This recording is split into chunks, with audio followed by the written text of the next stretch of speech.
At anong kalokohan na naman to at nagbuka na naman akong hinugot sa ataol. Diyos ko. Nakakaloka, bakla. Anyari sa mukha mo?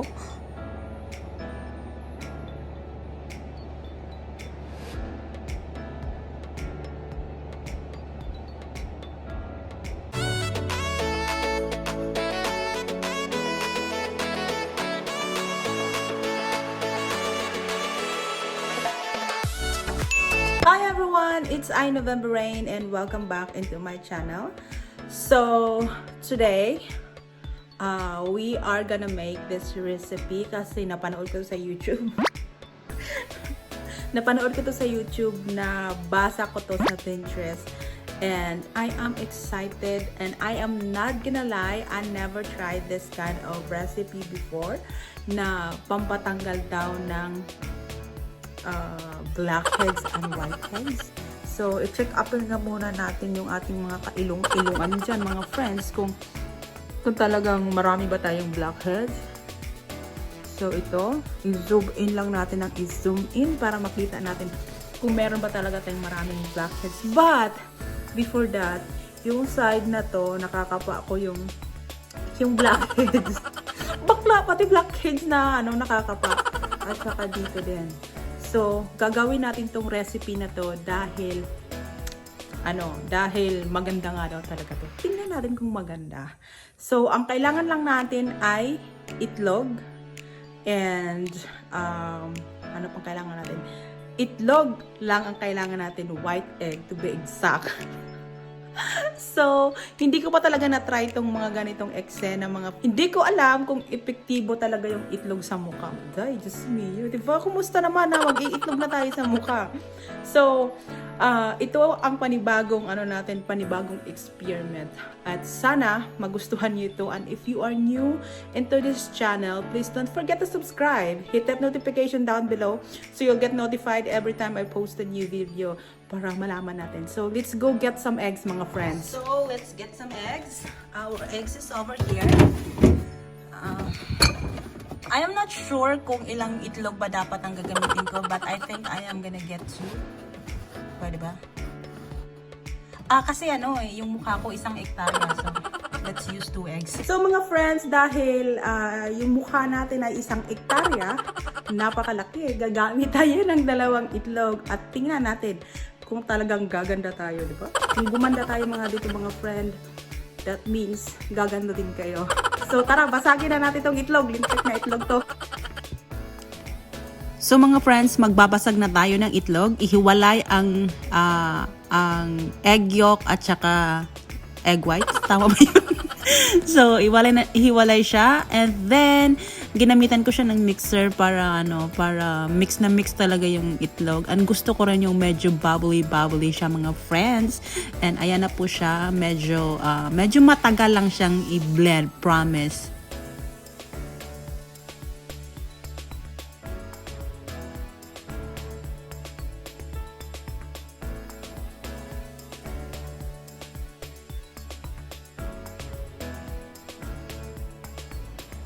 And because I wanna be extra, nilagyan ko ng kalahating or konting patak ng honey para ma-absorb din yung honey sa mukha ko. Diba? Bongga! So mga friends, ito na yung itlog natin. Na na siya? Na, anong tawag yun?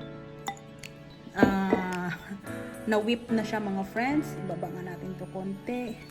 So, itatali lang natin yung buhok natin para hindi siya dumikit. And mag-headband lang din tayo para hindi siya dumikit. So, ready na tayo, mga friend. And i-rub lang natin siya ng ganito.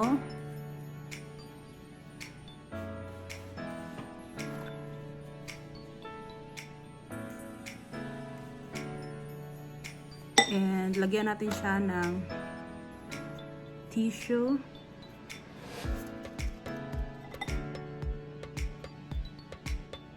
So, kumbaga, ito yung face mask natin, mga friend.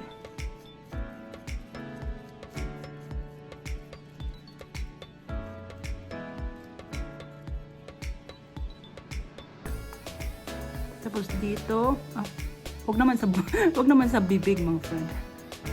Magputol tayo ng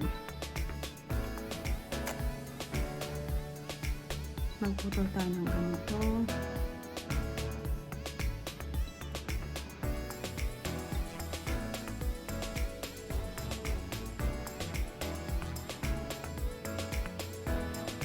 Tapos, pahiran din natin ulit.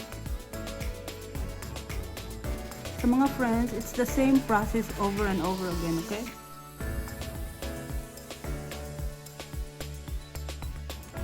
So, ito na mga friends, naka-time-lapse move na tayo kasi medyo matagal itong process na ito.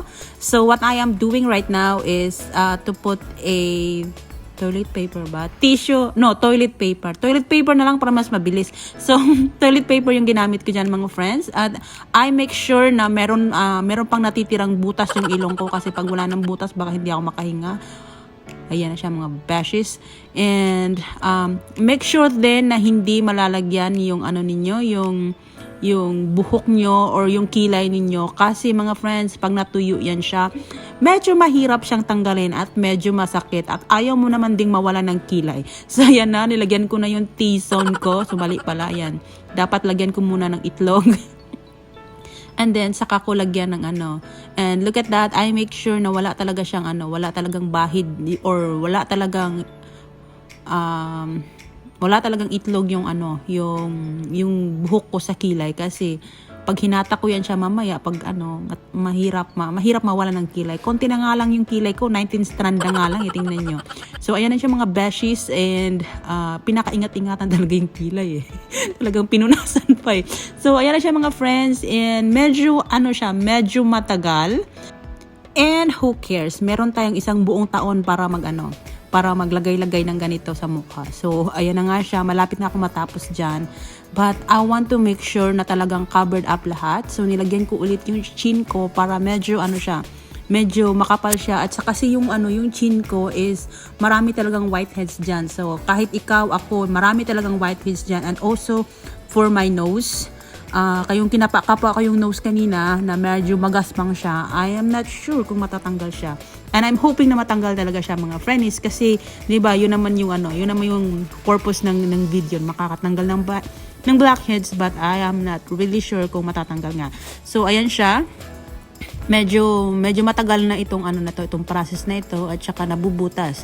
So next time I will probably use a paper towel instead of toilet paper kasi para yung paper towel ay hindi siya ganun kadaling masira. And fix that na mga sabit-sabit sa ilong mo kasi mamaya titigas yan. So ayan na siya mga friends, natapos ko na siya at inaantay ko siyang matuyo, but to be honest, it takes 25 minutes to get dry, fully dry. And at ang tagal akong nag-antay, nabuburyong na ako at tinatamad na ako, promise.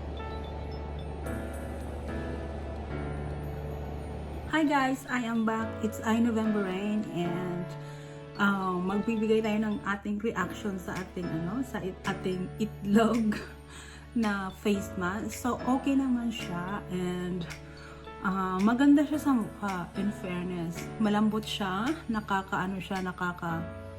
parang yung mukha ko parang elastic siya. Maganda siya.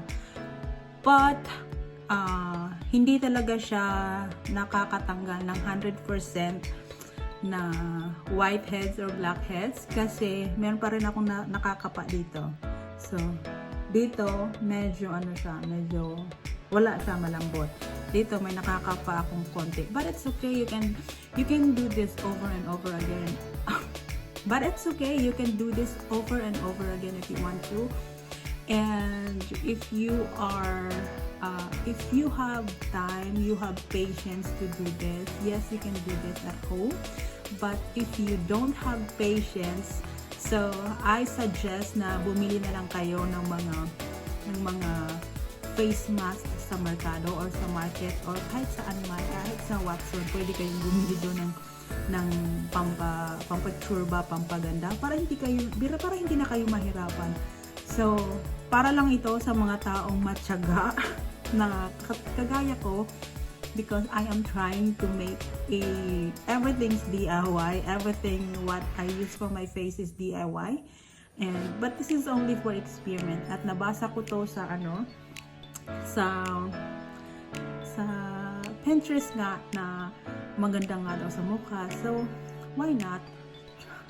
Diba? Subukan natin yung mga hindi pa natin nasusubukan. Malay mo kung totoo talaga. But yun lang, hindi naman siya nakatanggal siya kasi dito kinapa ko to kanina.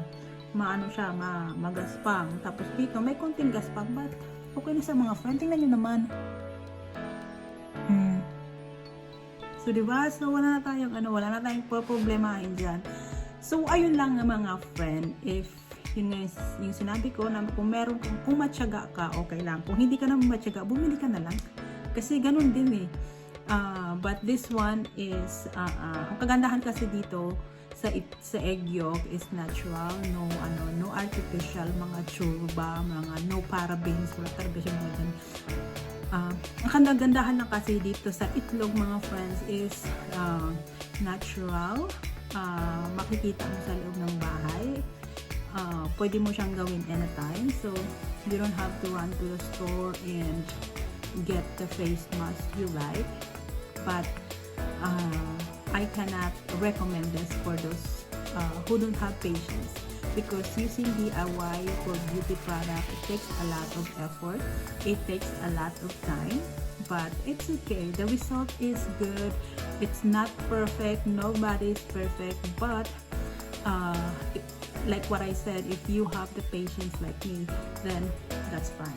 So if you don't have the patience, then you can buy. So ayun lang po mga friends, and thank you so much for tuning in, and I really appreciate you all, and thank you so much. I really appreciate. And once again, this is iNovemberain, ang nag-iiwan sa inyo ng isang kasabihang manatiling maganda sa kabila ng kahirapan.